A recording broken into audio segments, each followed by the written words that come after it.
Welcome to today's review of the True Potential portfolios and financial markets. My name is Paul Durrans and I'm an investment analyst at True Potential, and I'm also delighted to be joined by our investment director Chris Leyland, who manages the True Potential portfolios. So Chris, 1 month on from our last video, markets have certainly been difficult with heightened volatility in equity markets. Why have markets been so unsettling? So as we move through the year, market conditions have varied, culminating in a volatile October.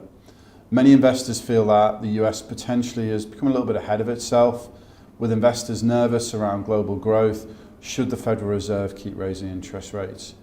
This type of backdrop, it reminds us that multi-asset investment is beneficial, not just being restricted to one single asset category. When prices fall in one area, but actually not in another, it opens up opportunities for us to buy quality assets at lower prices, so agility brings rewards. So what are the key risks right now? Risks remain apparent, but actually there's nothing new. They've been on the horizon for some time now. Brexit instability, the potential for a US-China trade war, and nervousness around interest rate rises within the US. In fact, actually they've been around for virtually the whole of 2018, and this negative sentiment is now being absorbed into prices. If we look at what's happened in November so far, global stock markets have shown in general positive returns, bouncing back from October's volatility, with emerging markets and Asia showing clear leadership. Some of our managers have used this as a buying opportunity, accessing assets at, more favourable prices in order to target growth opportunities. What we're really seeing is investor styles are evolving, no longer being driven by price momentum, but the more traditional factors such as valuation. Have the managers moved more defensively? Well, our managers have been making underlying changes, so rotating to more defensive asset classes such as bonds and alternatives, but also actually sectorally making changes within their equity allocation. So for example, Close Brothers, they've been trimming some of their growthier US tech stock allocation, and that's after very, very strong Q3 earnings. And they've been buying more value, quality orientated stocks, so sectors such as utilities. So what changes have you made within the portfolios? I guess in terms of portfolio positioning, we've been making quite small tweaks to the manager allocation, and always the emphasis is on manager style, so investment style. We've trimmed exposure to Allianz and Goldman Sachs. We've added to Close Brothers and also to the True Potential Growth Aligned fund range.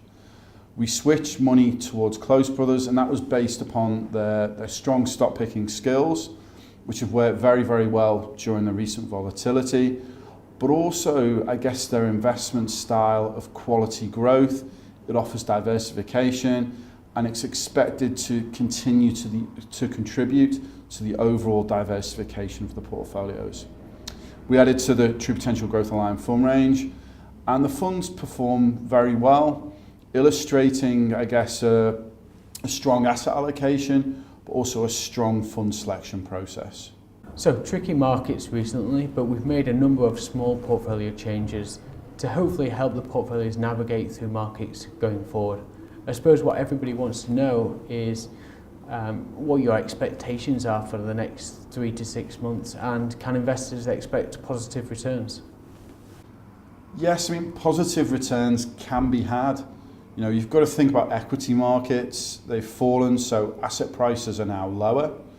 And I think when we speak to the fund managers that we work with, our fund manager partners, we're all still constructive on the overall outlook, citing generally accommodative monetary policy, robust economic data, attractive valuation levels, which we mentioned before, and strong company fundamentals. However, what you find is the positives can be masked at times by worries, and those worries push prices down. But however, that creates opportunities, and those opportunities to invest using positive cash flow, and that's something that we're benefiting from, unlike other investment managers right now. We must stress again, and I really do want to stress this, that for long-term investors, negative sentiment is of limited concern. It means potentially higher returns lie ahead, provided positive fundamentals remain intact. Thank you. So to sum up, we still remain constructive on markets moving forward.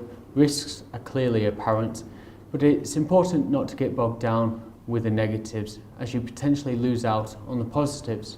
The key is to stay invested, downplay media scare stories, and compound up on investment growth.